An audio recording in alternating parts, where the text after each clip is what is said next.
नमस्कार प्यारे बच्चों, स्वागत है आप सभी का सिखवाल ऑनलाइन हब में। मैं कैलाश चौधरी, आप सभी मेरे साथ जुड़े हुए हो। अपन पढ़ रहे थे राजस्थान का इतिहास, और राजस्थान के इतिहास में हमारा टॉपिक चल रहा था राणा कुंभा। राणा कुंभा के बारे में अपन ने बहुत सारी बातें करी थी। आज इसी श्रृंखला को आगे बढ़ाते हैं। बिल्कुल जितने भी बच्चे मैं देख पा रहा हूँ, सभी बच्चों को नमस्कार। आशा नमस्ते बेटा, मोहिन नमस्ते, सभी बच्चों को नमस्कार। टॉपिक क्या चल रहा था अपने? मेवाड़ का इतिहास। और मेवाड़ के इतिहास में अपन क्या पढ़ रहे थे बेटा? तो मेवाड़ के इतिहास में अपन पढ़ रहे थे राणा कुंभा के बारे में। और राणा कुंभा के बारे में बहुत सारी बातें अपन ने कर ली थी। आज अपन राणा कुंभा की थोड़ी बहुत बातें बच गई थी, उनके बारे में और देख लेते हैं। उसके बाद जो है बेटा, अपन अगले शासक के बारे में पढ़ेंगे। बिल्कुल नमस्ते बच्चों, नमस्ते सभी को, नमस्कार। हाँ जी, देखो बेटा, अपने टॉपिक चल रहा था राणा कुंभा, और राणा कुंभा के बारे में अपन ने क्या पढ़ा था लास्ट? तो राणा कुंभा की उपलब्धियों के बारे में पढ़ा था, राणा कुंभा ने क्या क्या काम किए थे उनके बारे में पढ़ा था। एक राणा कुंभा के टाइम एक दो चीजें बच गई थी कि एक रणकपुर का जैन मंदिर बना था, उसके बारे में अपन नहीं देख पाए थे। एक कुंभा की हत्या की इन्होंने करी थी, उसके बारे में नहीं देखा था। एक कुंभा के टाइम कौन कौन सी प्रशस्ति लिखी गई थी, उनके बारे में अपने कुछ चीजें और देखनी थी। बिल्कुल बेटा, जुल्ली, राजेंद्र, एलरवनिका, लोकेश, सभी बच्चों को नमस्कार। बबलू, देखो बेटा, राणा कुंभा का शासनकाल क्या था? तो आप सभी को बहुत अच्छे से पता था। इनका शासनकाल 1433 से 1468 तक अपने राणा कुंभा का शासनकाल माना जाता है। अब राणा कुंभा ने काम क्या क्या किए थे, राणा कुंभा को क्यों अपन इतना ज्यादा महत्वपूर्ण महत्व देते हैं? तो देखो, एक तो इनके शासनकाल में एक मंदिर का निर्माण हुआ था जिसका नाम है रणकपुर का जैन मंदिर। देखो बेटा, इनके टाइम एक रणकपुर का जैन मंदिर बना था। जैन मंदिर, आप में से कौन कौन बच्चे हैं जिन्होंने रणकपुर का जैन मंदिर देखा? एक बार जल्दी से हाजिरी लगा दे, यस कर दे। सर यस, हमने देखा हुआ है रणकपुर का जैन मंदिर। देखो बेटा, रणकपुर का जो जैन मंदिर है, इस जैन मंदिर के बारे में आप लोगों ने सुना भी होगा और बहुत सी बार पढ़ा भी होगा कि इसका निर्माण एक व्यापारी ने कराया था, और उस व्यापारी का नाम हुआ करता है धरणक शाह। लेकिन धरणक शाह को आर्थिक सहायता इन्होंने प्रदान करी, तो राणा कुंभा ने इनको आर्थिक सहायता प्रदान करी थी। और ये जो रणकपुर है, ये वर्तमान के पाली के अंतर्गत बना हुआ एक जैन मंदिर है। 1444 खंभों पर बना हुआ है, जिसे कहते हैं खंभों का वन। इनमें से 8 नंबर का खंभा थोड़ा सा टेढ़ा है। आप इसमें कहीं पर भी किसी भी जगह से खड़े होकर, कोई सी भी कोने में कहीं पर भी खड़े होकर अगर आप अपनी नजरों को कहीं ना कहीं घुमाओगे तो आपको वहीं से पार्श्वनाथ के दर्शन हो जाते हैं। पार्श्वनाथ के दर्शन अपने को कहीं ना कहीं से हो ही जाते हैं। इतना शानदार एक मंदिर बना हुआ है, उस मंदिर का नाम है रणकपुर का जैन मंदिर। सबसे पहले बात आती है बेटा इसका निर्माता। तो इसका जो निर्माता शासक है, इसका निर्माता कौन है? तो धरणक शाह। धरणक शाह नाम का एक व्यापारी, धरणक शाह नामक व्यापारी, कोई व्यापारी हुआ करते थे जिनका नाम था धरणक शाह। उन्होंने इसका निर्माण, व्यापारी द्वारा इसका निर्माण कराया गया था। ये धरणक शाह है जो बेटा, ये इसका निर्माता, व्यापारी माना, जो निर्माता है व्यापारी। लेकिन अपने से पूछ लिया जाए कि इन्होंने निर्माण करवाया है धरणक शाह ने, लेकिन अगर अपने से पूछ लिया जाए आर्थिक सहायता किन्होंने प्रदान करी बेटा, तो आर्थिक सहायता राणा कुंभा द्वारा। आर्थिक सहायता राणा कुंभा द्वारा, राणा कुंभा द्वारा। राणा कुंभा द्वारा इनको क्या की गई थी? आर्थिक सहायता प्रदान की गई थी जी। एक चीज, मेन चीज तो मैं भूल ही गया था। आज अपने नवरात्रा स्थापना है। सभी प्यारे बच्चों को नवरात्रा की ढेर सारी शुभकामनाएं। मां दुर्गा आप सभी के मनोकामना पूर्ण करे। आप जिसकी भी तैयारी कर रहे हो उसमें दुर्गा मां की कृपा आपके ऊपर बनी रहे, मां सरस्वती की कृपा बनी रहे। 9 दिन तक अपने जो है नवरात्रा, बहुत ही अच्छा उत्सव चलने वाला है, फुल मौज होने वाली है। शारदीय नवरात्रा की आप सभी को, प्यारे बच्चों को ढेर सारी शुभकामनाएं। आप सभी के ऊपर नवरात्रा में दुर्गा मां की विशेष कृपा दृष्टि बने, और इस बार आप जिस उद्देश्य को लेकर के चल पड़े हो उस उद्देश्य में आपको सफलता मिले। ठीक है बेटा, अब आगे देखिएगा। अब देखिए, यह जो मंदिर है, इस मंदिर में आर्थिक सहायता राणा कुंभा द्वारा दी गई थी। इस मंदिर का एक उपनाम हुआ करता है, और इसका उपनाम है चौमुखा मंदिर। उपनाम है बेटा इसका चौमुखा मंदिर। आप कहोगे कि सर इसको चौमुखा मंदिर क्यों कहते हैं? तो इसके 4 मुख्य द्वार हैं, 4 मुख हैं, इसलिए इसको बोलते हैं चौमुखा मंदिर। इसे बोलते हैं स्तंभों का वन, स्तंभों का वन। और बेटा इसको स्तंभों का वन क्यों कहते हैं? क्योंकि इस मंदिर में 1444 खंबे हैं। इस मंदिर में कितने खंबे हैं बेटा? 1444 खंबे। अगर अपने से कभी पूछ ले खंबे कितने हैं इसमें, तो 1444 खंबे हैं। और ये जो 1444 खंबे हैं, इनमें से 8वें नंबर का जो खंबा है वो थोड़ा सा टेढ़ा है, बाकी कोई खंबे टेढ़े नहीं हैं। तो एक बात अपने महत्वपूर्ण है, याद रखना, 8वां खंबा तिरछा है। आप इसमें कहीं पर भी खड़े हो जाओ और कहीं पर भी खड़े होकर के आप जो है बेटा, आप वहां से देखोगे, अपनी नजरें चारों तरफ घुमाओगे तो आपको पार्श्वनाथ के दर्शन हो ही जाएंगे। ऐसी कोई जगह ही नहीं है जहां आप खड़े हो जाओ और वहां से पार्श्वनाथ के दर्शन नहीं हो। तुम तो बिल्कुल ही निटल्ले हो जाओ, तुम तो कह दोगे सर आपने कहा कि कहीं भी खड़े हो जाओ पार्श्वनाथ के दर्शन होंगे, तुम तो यूं खंबे के आड़े जाके यूं जाके देखो तो पार्श्वनाथ के दर्शन। ऐसे नहीं, कहीं पर भी खुली जगह में, इस मंदिर के प्रांगण में कहीं पर भी इतने सारे खंबे, आप न खड़े होकर यूं चारों तरफ एक बार अपनी नजरें घुमा लो, आपको कहीं ना कहीं यहां पर पार्श्वनाथ के दर्शन हो जाएंगे। ये इसकी सबसे खास विशेषता हुआ करती है। जबकि इसका 8वां खंबा क्या है बेटा, तो 8वां खंबा तिरछा हुआ करता है। इसके अलावा अपने से पूछ लिया जाए तो इसे स्तंभों का अजायबघर भी कहते हैं, इसे चौमुखा मंदिर भी कहा जाता है। एक अपने इस मंदिर के बारे में कल अपनी रह गया था, इस मंदिर के बारे में अपन ने नहीं देखा था, ये बात भी अपन ने कर ली। अब बेटा इनका एक पुत्र हुआ करता है जिसका नाम था उदा। इनके दो बेटे थे, एक का भी नाम था राइमल और एक का नाम था उदा। उदा बहुत ही लालची व्यक्ति। उदा सोचा कि यार डैडी तो मर नहीं रहे हैं, कुछ समझ में नहीं आ रहा है, डैडी पता नहीं कब मरेंगे, और डैडी मर नहीं रहे हैं तो एक काम करते हैं, डैडी के पास चलते हैं। जाके डैडी को कहा हाय डैड, हाय बेटा, तो डैड यूर कब मरिंग? डैडी ने कहा अभी तो मैं नहीं मरने वाला हूं। मैं कहा डैडी यार ऐसे क्या करते हो, मरना तो पड़ेगा। डैडी ने कहा पागल है, अभी तो अनुलोम विलोम कर रहा हूं, जिम ज्वाइन कर रही है, तेरी मम्मी ने मेथी का लाडू बनाए, अभी तो लाडू खा रहा हूं, इतना आसानी से मैं मरने वाला नहीं हूं। इन्होंने कहा कि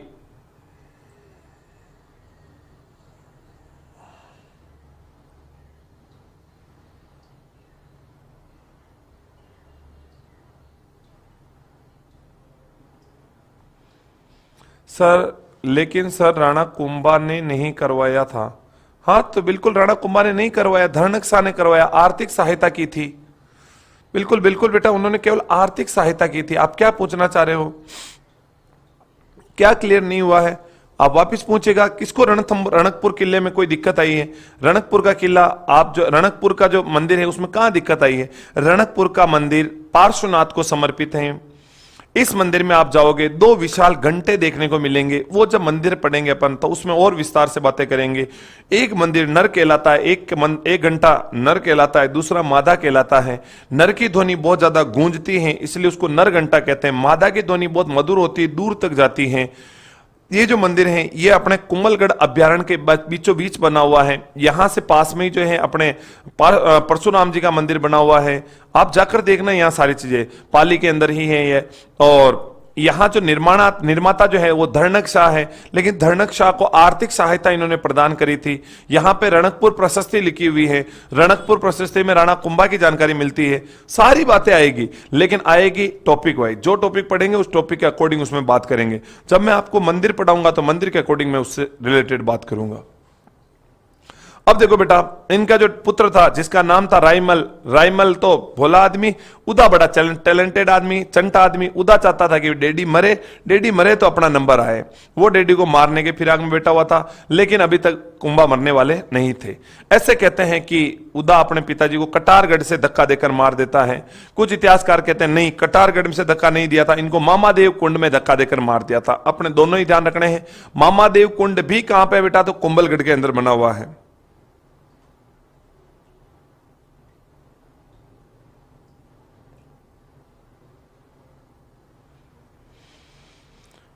बेटा रणथंबोर दुर्ग, अपने रणकपुर का जो मंदिर है, इसमें राणा कुंभा का क्या सहयोग है? राणा कुंभा ने केवल आर्थिक सहायता प्रदान करी। जैसे आप सोचिए, आप कोई मंदिर प्रारंभ करा देते हैं निर्माण के लिए, तो निर्माता कौन है? आप। लेकिन उसमें अगर मान लीजिए मैं आपको आर्थिक सहायता प्रदान कर रहा हूं, कुछ भी सहायता प्रदान कर रहा हूं, छोटा मोटा योगदान तो मेरा भी होगा, नाम भले आपका होगा, आप धर्णक शाह, मैं कुंभा हूं, मैंने आपको फाइनेंस सपोर्ट किया था, मैंने कहा इतने पैसे ले ले तो अच्छे से मंदिर बना ले। इसका मतलब मैं केवल आर्थिक सहायता करने वाला हूं, मेन निर्माता तो आप ही हैं। कुंभा की मृत्यु, तो देखिएगा बेटा कुंभा की मृत्यु कैसे हुई। तो इसकी मृत्यु के बारे में अपने को मेन चीज ध्यान रखनी है कि इनके पुत्र उदा द्वारा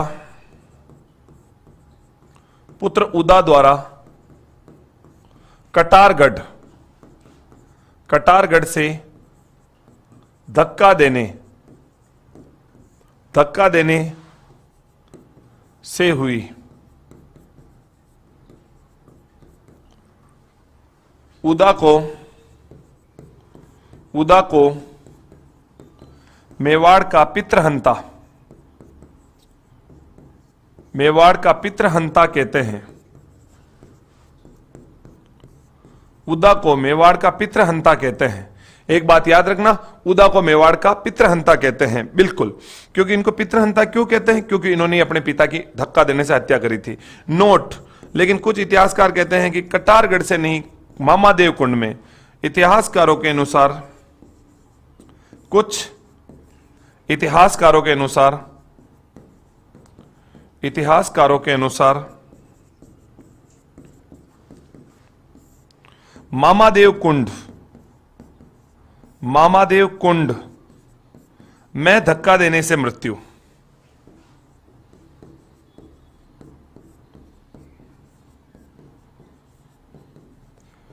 बेटा कुंभलगढ़ के बारे में मृत्यु हुई। कुंभलगढ़ के बारे में 3 बातें आती हैं कि कुंभलगढ़ किनकी मरण स्थली कहलाती है, किनकी जन्म स्थली कहलाती है और किनकी पालन स्थली कहलाती है। तो तीनों बातें आपको याद रखनी है। तो देखो बेटा,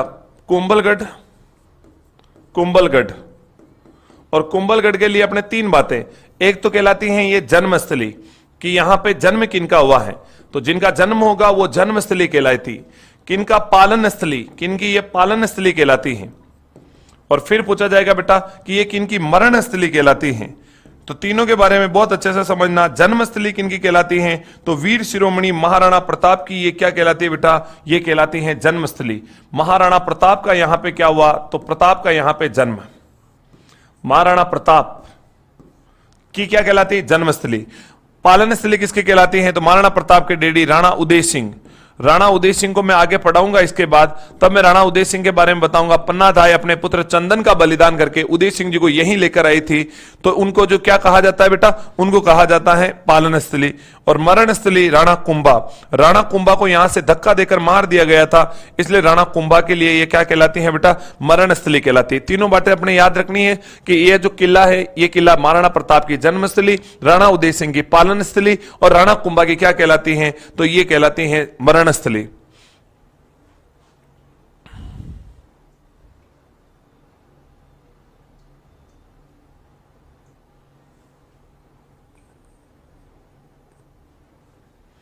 हाँ जी बिल्कुल। एस के गरिमा जी, अगर आपके सिलेबस में है मुगल काल तो फिर आपके सिलेबस में आ जाएगा। बिल्कुल, अपने L1 की बात करें तो L1 में मुगल काल दे रखा है, L1 के सिलेबस में मुगल काल डाल रखा है। मुगल काल हमारे द्वारा करवा दिया जाएगा। इसके बाद अगर मैं बात करूं बेटा राणा कुंभा के बाद, तो राणा कुंभा के बाद अगला राजा कौन बनता है? अगला राजा जो है वो बनता है रायमल। थोड़े दिन के लिए रायमल से पहले उदा बना था। उदा के बारे में भी अगर आप 2-3 बातें याद रखना चाहो तो 2-3 बातें याद रखना ना, कि इनकी कैसे मृत्यु हुई थी, इनके भाई का नाम क्या था और ये कहां चले गए थे, इनको शासक क्यों बने थे और शासक पद से क्यों हटाया गया था। 2-4 बातें चलो बेटा उदा के बारे में भी याद रख लेते हैं। उदा, या इनको बोलते हैं बेटा उदय सिंह प्रथम। मुझे जहां तक याद आ रहा है, एक बार कोई 2013 या 14 में मध्य प्रदेश का जो है वहां की प्रशासनिक सेवा का कोई पेपर हुआ था, और वहां की जो प्रशासनिक सेवा की जो हुआ था, वो प्रशासनिक सेवा में एक बार प्रश्न आया था कि मेवाड़ का पितृहंता शासक कौन कहलाता है, और उसमें उदय सिंह प्रथम भी था, उदय सिंह सेकंड भी था। महाराणा प्रताप के डैडी का नाम उदय सिंह सेकंड हुआ करता है, इनका नाम उदय सिंह प्रथम हुआ करता है। बहुत बार ये एग्जाम में आता है, विद्यार्थी इसमें अक्सर कंफ्यूज रहा करते हैं। याद रखना इसको, उदा को अपन क्या कहते हैं? उदय सिंह प्रथम। ये कब से कब तक राजा रहे? तो ये राजा रहे थे 1568 से 1573 तक। 4-5 साल तो ये भी जबरदस्ती कुर्सी पे बैठ ही गए थे।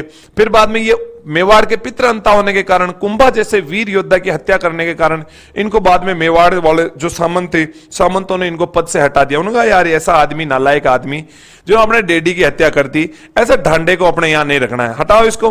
तो मेवाड़ के सरदारों ने इनको इसके पद से हटा दिया। जब इनको पद से हटा दिया, ये दुनिया, ये महफिल, ये मोह माया मेरे काम की नहीं है, अपने रहना ही नहीं है, अब तो अपन क्या करेंगे, जा रहे हैं यहां से, जा रहे हैं।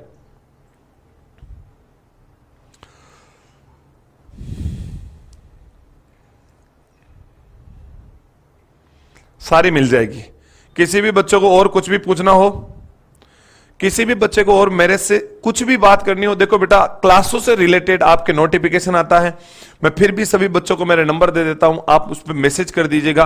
किसी भी प्रकार की जानकारी मुझे चाहिए आप लोगों को तो मैं बता दूंगा। 1468 होगा, हाँ 1400, हो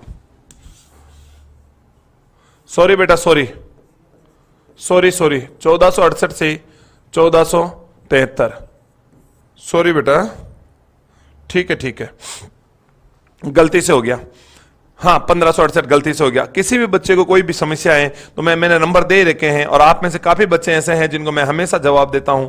8875541141, आप इस नंबर पे नोट कर लीजिए। आपको किसी भी प्रकार की समस्याएं आप इस पर डाल दीजिएगा, जितनी जो समस्याएं होती है मैं सारी समस्याओं का समाधान करता हूं।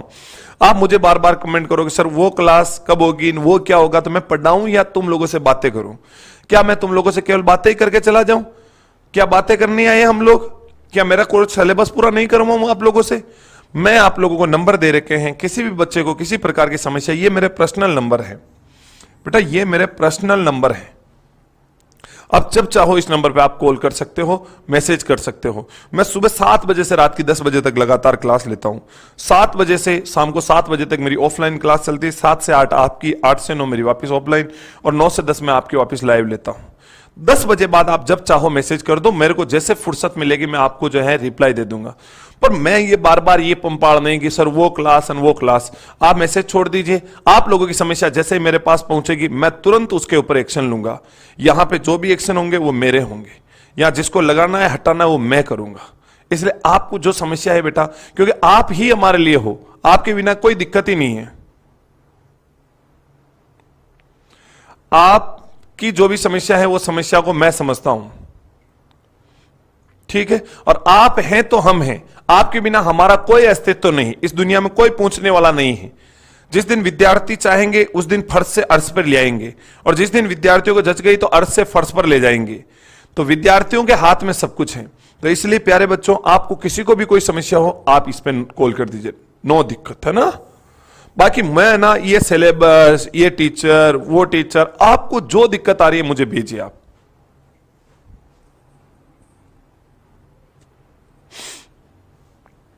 अब मैं पढ़ाऊं, अब पढ़ना है ना, चलो पढ़ाई पर ध्यान दो। अब उदय सिंह के बारे में 2 बातें याद रखनी है बेटा। इनको क्या कहते हैं? मेवाड़ का पितृहंता।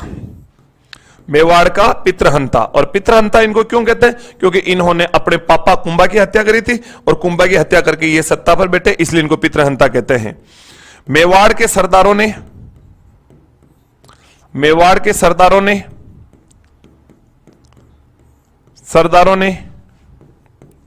इनको पद से हटाकर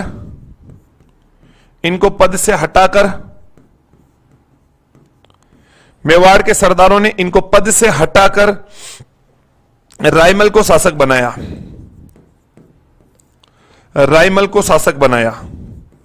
ये नाराज हो गए सामंतों से, अपने रहना ही नहीं है, चलो यहां से, अपने तो कोई मतलब ही नहीं है, अपने से कोई पूछना ताजता, ये चुंडावत अपनी मर्जी आए उसको जो है उसको बना लेते हैं, ये जब जचे तभी अपना काम कर लेते हैं। तो इन्होंने अपने हटाओ, इनको नहीं चाहिए ये। फिर बाद में ये चले गए थे कहां पे बेटा? माठू।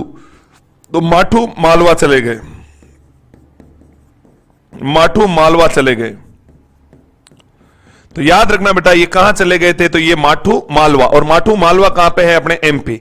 तो माठू मालवा चले जाते हैं। उसके बाद इनका मन नहीं भरा हुआ माठू मालवा में, तो फिर बाद में ये वहीं रह रहे थे, और वहां पर उनके ऊपर पाप करने वाले, पापा की हत्या करने वाले कहां खुश रहने वाले? बिजली आसमान से, बिजली का दिमाग खराब। बिजली ने कहा कि यार ऐसा पापी आदमी, एक काम करो इसके ऊपर गिरो, और बिजली गिरने से इनकी क्या हो जाती है? मृत्यु।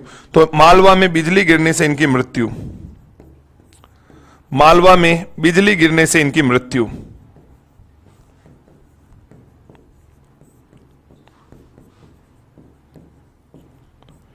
तो आपसे कभी पूछ ले कि इनकी हत्या कैसे हुई, मृत्यु कैसे हुई उदा की, तो उदा की मृत्यु अपने बिजली गिरने से इनकी मृत्यु हो जाती है। और फिर इसके बाद इनका अगला शासक कौन बन जाता है? तो इनका भाई, और इनके भाई का नाम क्या है बेटा? तो रायमल। इनका भाई कौन है? अपने रायमल शासक बन जाता है। वेरी गुड बेटा। तो देखिएगा अगला शासक कौन है अपने? तो अगला शासक है बेटा रायमल। और रायमल का शासनकाल क्या है? तो रायमल का शासनकाल याद रखना 1473 से 1509। 1473 से 1509 तक राजा रहते हैं रायमल। सबसे पहले मैं रायमल का कुछ राशन कार्ड बता देता हूं, इनका बेसिक बेसिक बातें कर देता हूं। हाँ, नेक्स्ट क्लास होगी बेटा, नेक्स्ट क्लास मेरी अगली क्लास होने वाली है। अगली क्लास आपके कितने बजे? 9 बजे होगी। उससे पहले शायद आपकी साइकोलॉजी शैक्षणिक प्रबंध की क्लास है, तो जिन जिन के सिलेबस में होगी उन सब के आ जाएगी।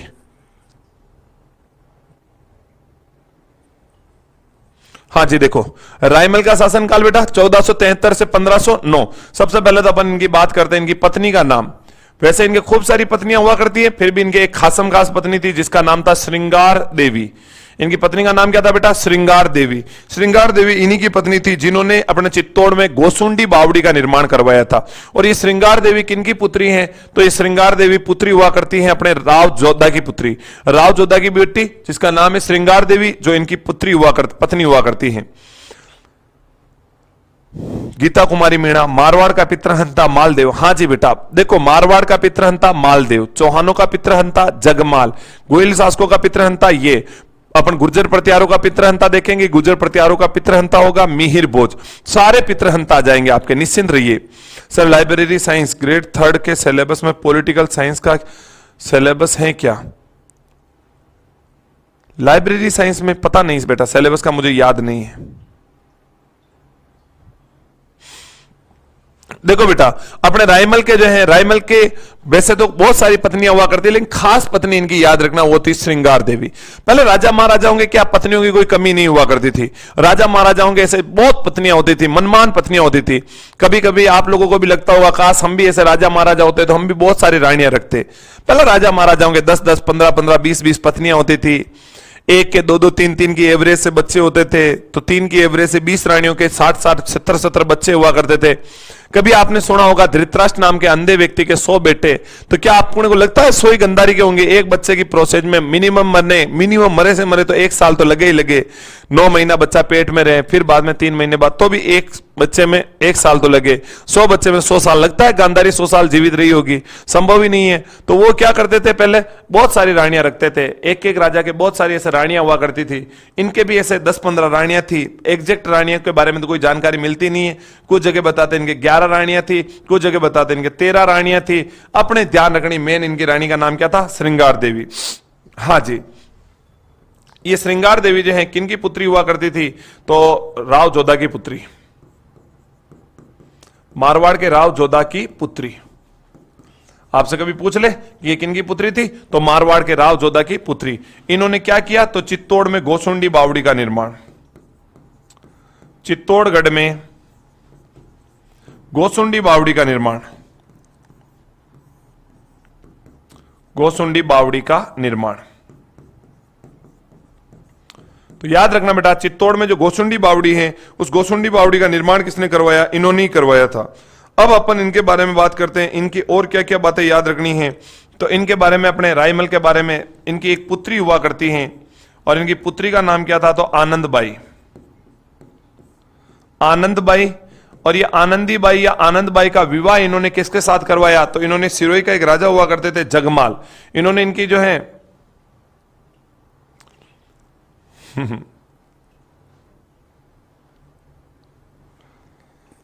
चलो कोई ना,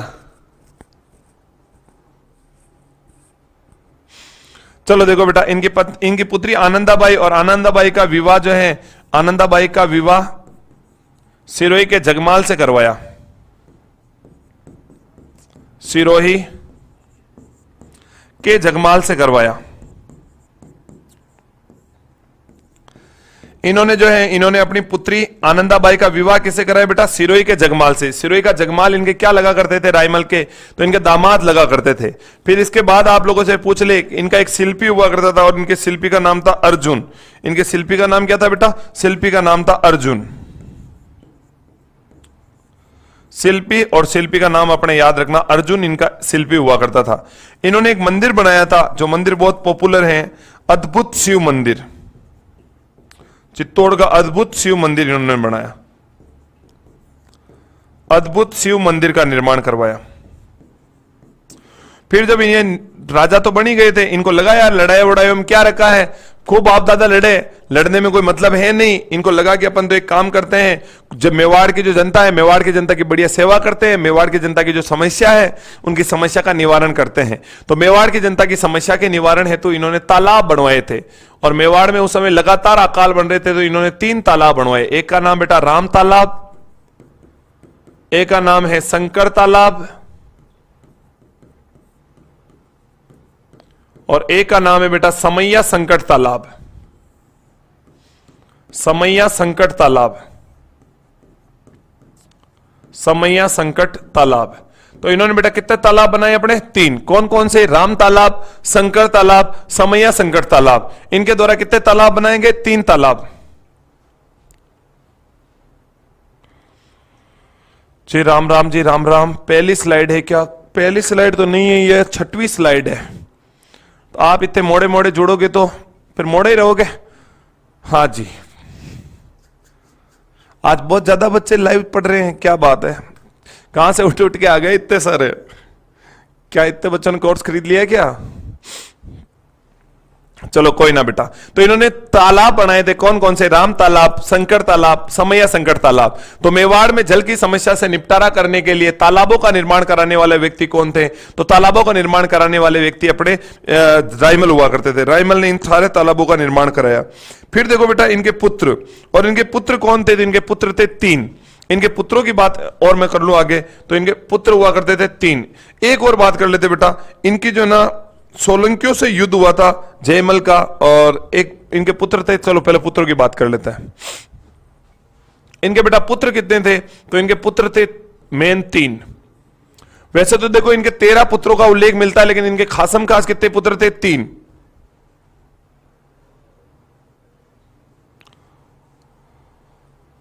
भाई साहब ये प्रोमिला कौन है? नाम भी प्रोमिला लिख रखा है। कितनी बार आपने कमेंट कर दिया कोर्स में है। हाँ देखो बेटा, आप कितनी बार मेरे को कमेंट कर चुके हो ये लाइव पॉलिटिकल साइंस है क्या, पॉलिटिकल साइंस है। अभी मैंने क्या कहा बेटा? मैंने नंबर दिए ना आपको, कॉल नहीं कर सकते हो, उसमें मैसेज नहीं डाल सकते हो। ये रहा मेरा मोबाइल, ये मेरे पास में। आपका अगर मैसेज आएगा तो मैं मैसेज देख लूंगा इसमें। हाँ तुम गजब करते हो। 3 पुत्र बेटा। मुझे पढ़ाने भी दोगे या मुझे बस आप लोग अपनी बातों में उलझा के रखोगे? आपको जो शिकायत है आप वहां बाहर कॉल सेंटर पे बता सकते हो, या मेरे को मैसेज डाल देना। उड़ना राजकुमार, पृथ्वीराज। इनका एक बेटा था जिसका नाम था बेटा उड़ना राजकुमार पृथ्वीराज, जो इनका मैं सबसे महत्वपूर्ण बेटा हुआ करता था। एक इनका बेटा था जिसका नाम था जयमल, और इनका जो सबसे छोटा बेटा था उसका नाम था सांगा, राणा सांगा, या जिसे अपन कहते हैं संग्राम सिंह। इनके 3 खासम खास बेटे थे। इनका नाम था उड़ना राजकुमार पृथ्वीराज, एक था जयमल, एक था राणा सांगा। ये जो है सोलंकियों से लड़ते हुए ये जयमल तो निपट जाता है। सोलंकियों से युद्ध करते हुए इनकी मृत्यु।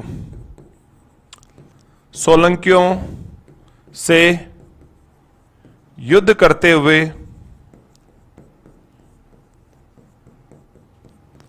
इनकी मृत्यु। सोलंकियों से युद्ध करते हुए बेटा इनकी तो मृत्यु हो गई थी। अगर आपसे पूछ ले जयमल की मृत्यु कैसे हुई, तो सोलंकियों से युद्ध करते हुए ये तो अपने निपटारा हो गया।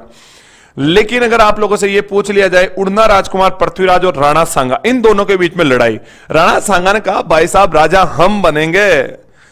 फिर उड़ना राजकुमार ने कहा तेरा बड़ा भाई दादा हम बनेंगे राजा। तो इन्होंने कहा क्यों तुम, मैं राजा क्यों नहीं बन सकता हूं? इन्होंने कहा तू छोटा है, चिंटू है, अभी तू राजा नहीं बनेगा, राजा मैं। अब तेरे में क्या खास बात है? इन्होंने कहा खास बात यह है कि मैं उड़ना राजकुमार गाड़ी चलाता हूं तो यूं लगता है जैसे कि उड़ रहा हूं, बहुत तेज धावक हूं, तेरे से दौड़ने में आगे, हर चीज में तेरे से आगे। बड़े होंगे उड़ने वाले। अपने गांव में नहीं होता बेटा, आप लोग को भी गाड़ी चलाते हो, किसी गांव के आदमी के सामने फुल स्पीड में गाड़ी चला लो, घर पे जाते ही शिकायत करेगा कि आपका चिंटू गाड़ी उड़ा रहा था। उड़ा, एरोप्लेन थोड़ी जो उड़ाते हैं, लेकिन तेज चलाते हैं तो उसको गांव में कह देते उड़ाना। तो ये बहुत तेज धावक थे, दौड़ते थे तो यूं फपनियां बन जाते थे। तो इसलिए इनको क्या कहते हैं बेटा? उड़ना राजकुमार, यानी कि तेज धावक होने के कारण, तेज धावक होने के कारण।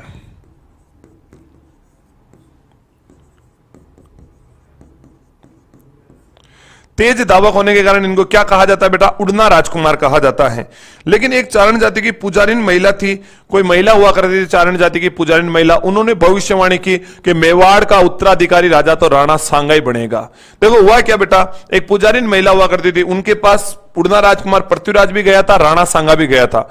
और जब ये दोनों ही गए थे तो दोनों जो है बेटा, दोनों गए और दोनों ने कहा कि राजा कौन बनेगा? तो उस पुजारिन ने इशारा किया था कि मेवाड़ का भावी उत्तराधिकारी राणा सांगा बनेगा।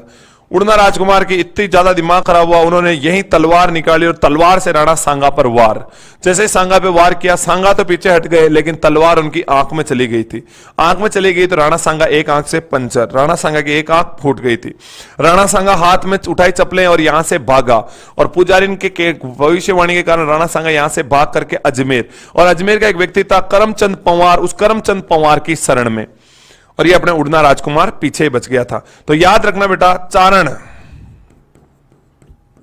चारण जाति की पुजारिन,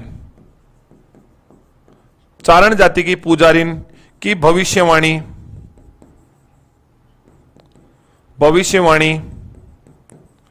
से नाराज होकर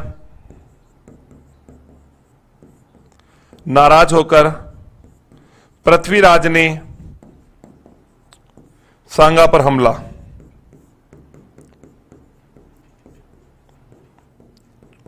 हमला किया।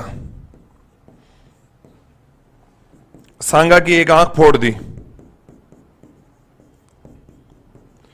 इनको भाई साहब एक आंख से पंचर। सांगा की एक आंख फोड़ दी। किसने फोड़ दी सांगा की एक आंख?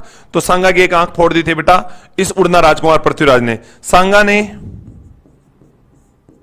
सांगा ने करमचंद पंवार के पास शरण ली। करमचंद पंवार के पास अजमेर में शरण ली।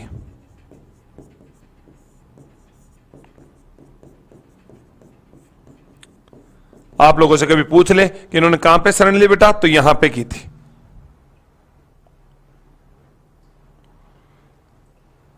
नहीं बेटा, राव सुल्तान ने नहीं की, सोलंकियों ने की थी, जिनका राज्य गुजरात हुआ करता है। गुजरात के सोलंकियों से युद्ध करते हुए मारे थे। आपने ये गलत पढ़ा था कि सुल्तान ने हत्या करी थी, सुल्तान ने नहीं करी थी बेटा इनकी हत्या। अब देखो, मैं थोड़ा सा उड़ना राजकुमार पृथ्वीराज के बारे में बताता हूं बेटा। पहले मैं उड़ना राजकुमार, ये राजा तो रहा नहीं था, लेकिन कुछ समय के लिए उड़ना राजकुमार की एक कहानी है जो मैं आपको थोड़ी समझा देता हूं। उड़ना राजकुमार ने ब्याह किया था, ब्याह किया, एक लड़की से ब्याह करके लाए थे, उसका नाम था ताराबाई। ताराबाई को लेकर आए थे। और आप लोग भी बहुत अच्छे से समझना, आप लोगों की भी शादी हो तो शादी से पहले ये बातें विशेष तौर से ध्यान रखना। देखो बेटा, आप लोगों की शादी हो तो शादी के बाद एक मुंह देखने की रस्म भी कोई चीज होती है। पत्नी अपनी घूंघट निकाल के थोड़ा सा आगे की ओढ़नी पैर के अंगूठे नीचे दबा देती, पीछे को अपने ऐसे दबा लेती है, और जैसे ही आप मुंह देखने की रस्म के लिए अंदर जाओगे, आपकी पत्नी हाथ निकालेगी, हाथ निकालते कहेगी आने दे नेक। अगर आप नेक नहीं लेगे तो आपकी पत्नी आपको मुंह नहीं दिखाने वाली है। ताराबाई के साथ भी यही हुआ। ताराबाई बेचारी बैठी हुई थी घूंघट निकाले हुए, जैसे ही ये गए और जाते उन्होंने कहा नेक। कौन सा नेक? सारे पैसे अपने दोस्तों में पार्टी वार्टी में उड़ा दिए थे, इनके पास नेक के पैसे थे नहीं। अब जब नेक के पैसे थे नहीं तो फिर बाद में जो है उनकी पत्नी को उनका कि अगर तुम नेक नहीं दोगे तो मैं मुंह नहीं दिखाने वाली हूं। तेरा मुंडा तेरे रख, मुझे तेरा मुंडा देखना ही नहीं है। भाई साहब वो तो ऐसे ऐसे घमंड कर गया था पृथ्वीराज, तो अपने ये तो सो गया था उड़ना राजकुमार पृथ्वीराज। फिर बाद में उनको लगा यार ऐसा कैसा पति है, नालायक पति, नहीं रहना है तेरे साथन। पहले दिन नाराज हो गई थी इनसे, मोबाइल निकाला, यूट्यूब सर्च किया, यूट्यूब पे गाना सर्च किया, लाल दुपट्टा उड़ गया तेरे हवा के झोंके से। और जैसे ही उन्होंने लाल दुपट्टा उड़ाया और पट्टा उड़ाते भाई साहब उन्होंने अपनी स्कूटी ली और स्कूटी लेकर अजमेर रवाना। पहले रात से इनको नाराज होकर चली गई थी। जब इनसे नाराज होकर चली गई थी तो अगले दिन उड़ना राजकुमार पृथ्वीराज के दोस्त उनको परेशान करे, उरियो उरियो उरियो, लुगाई भागी, लुगाई भागी, और उनको बार बार छेड़े। पृथ्वीराज रोने लग गए थे। तब इनके पास इनकी एक दासी आई थी जिसका नाम था पुतल दे। उन्होंने कहा क्या पृथ्वी, क्या रोते हो, हम है ना तुम्हारे आंसू पूछने के लिए। इसीलिए कहते हैं जीवन में कभी किसी को रुलाना नहीं चाहिए। आपकी कोई प्रेमिका है या आपका प्रेमी, अगर आप उनको आंसू दिलाते हो तो आज दुनिया में आंसू पूछने वाले बहुत बैठे हुए हैं। यूं नहीं हो कि तुम भाई साहब उनको फोन पर रुला दो। आजकल बहुत नालायक लोग हैं भाई साहब, तुम्हारी बस बाट चौकते होंगे, आंसू पूछने के लिए हम तैयार हैं। यहां पर भी यही हुआ। वो ताराबाई रुटकर अपने अजमेर के किले में चली गई थी, अजय मेरू दुर्ग में, और उन्हीं के नाम से उसका नाम क्या पड़ गया था, तारागढ़ पड़ गया था। फिर बाद में जो है वहां पे पुतलदे आई, पुतलदे ने पृथ्वीराज के आंसू पूछे, क्या पृथ्वी ऐसे क्या रोते हो, हम हैं जी, आपको जो चाहिए जो हम करेंगे, और आप हमारे हो और हम आपके हैं, हम और आप, ऐसे ऐसे करके उसने लपेट लिया पृथ्वीराज को। फिर बाद में पृथ्वीराज और पुतलदे दोनों बहुत अच्छे से साथ में रहने लगे। जब साथ में रहने लगे तो परिणाम जारी हुआ और उनका एक दासी पुत्र हुआ था जिसका नाम बनवीर, जो आगे पूरा इतिहास बदल देगा, पूरा इतिहास बदल के रख देगा। उसके बारे में पढ़ना आ जाएगी, है ना आशा जी, आ जाएगी।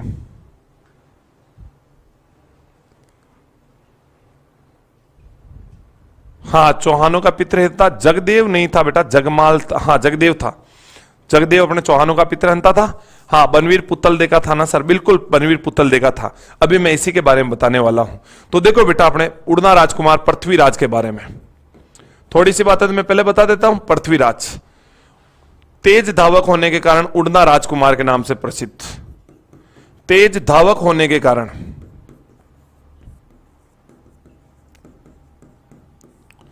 उड़ना राजकुमार के नाम से प्रसिद्ध, उड़ना राजकुमार के नाम से प्रसिद्ध। ये बड़ा तेज धावक था और बहुत तेज धावक होने के कारण प्रसिद्ध हुआ। किस नाम से प्रसिद्ध हुआ बेटा? उड़ना राजकुमार के नाम से प्रसिद्ध हुआ।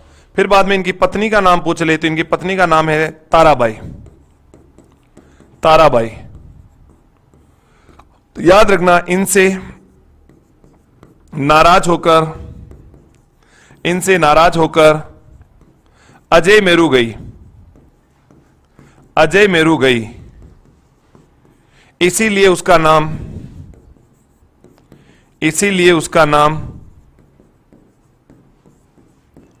तारागढ़ पड़ा।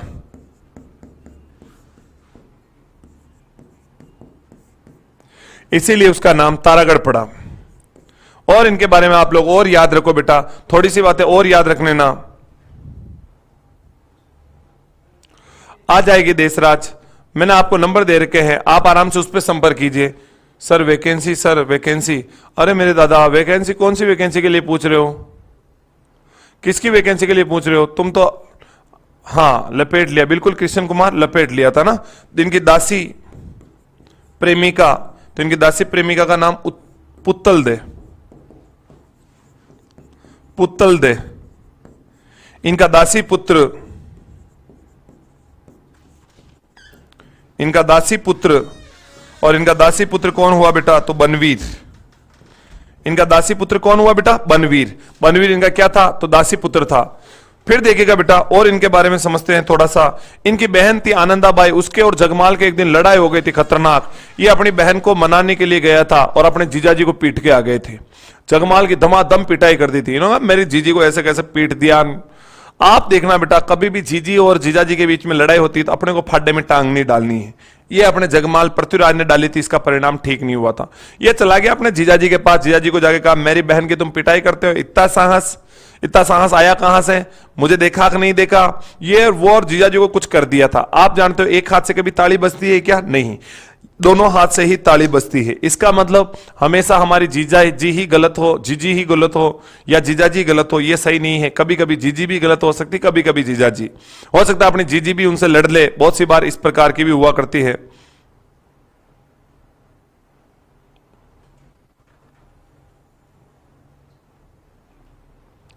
फिर बाद में बेटा ये जो है उड़ना राजकुमार पृथ्वीराज जो है, पृथ्वीराज चले गए थे अपने सिरोही, और सिरोही में जाकर के जो है इन्होंने अपने जीजू से लड़ाई बड़ाई कर ली जगमाल से। फिर बाद में जगमाल ने कहा कोई बात नहीं साला जी, आप तो आप हो, आओ खाना वाना खाओ, और खाने में उनको धीमा जहर दे दिया। और जहर देने से उनकी क्या हो जाती है, लड्डू उड्डू दिए इनको। जीजा जी साला जी नाराज क्यों होते हैं? लड्डू खाना, आप तो रास्ते में फुल दबा के लड्डू खाना, और फुल दबा के लड्डू खाना, तो ये जो है लड्डू इतने खाए कि सीधे उड़ना राजकुमार बिल्कुल उड़ गए थे। फिर इनकी छतरी बना दी गई, और इनकी छतरी कहां बना दी गई? तो कुंभलगढ़ के अंतर्गत इनकी छतरी बना दी गई थी। एसआई की कब आएगी? एसआई की दिसंबर, ये मान के चलो बेटा दिसंबर में आएगी एसआई की। जी बिल्कुल, सभी को हार्दिक हार्दिक शुभकामनाएं जी। यस, दिसंबर में आएगी। तो देखो बेटा, इनको सिरोही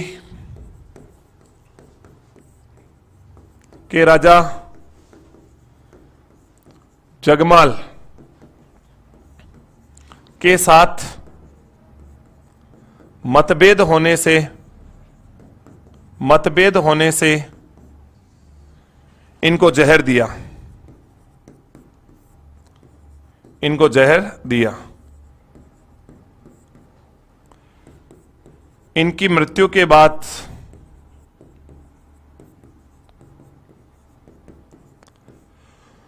मेवाड़ में इनका अंतिम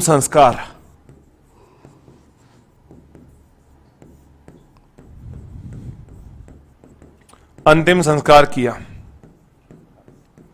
और याद रखना बेटा, इनकी कुंभलगढ़ में इनकी छतरी बनी है।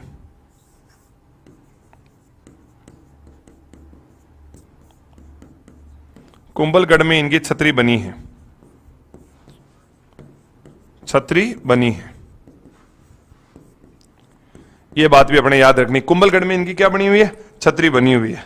ठीक है बेटा, तो आज अपन ने इन सब के बारे में पढ़ा, फिर बाद में अपन पढ़ेंगे राणा सांगा के बारे में।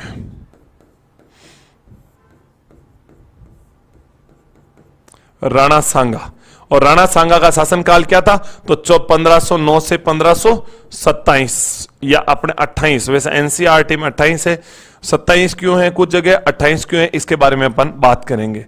लेकिन इनके सब के बारे में बात करेंगे अपन अगली क्लास में। तब तक के लिए बहुत बहुत धन्यवाद। इसी प्रकार पढ़ते रहें, मस्त रहें, स्वस्थ रहें, सुरक्षित रहें, और फिर बाद में मिलेंगे। सर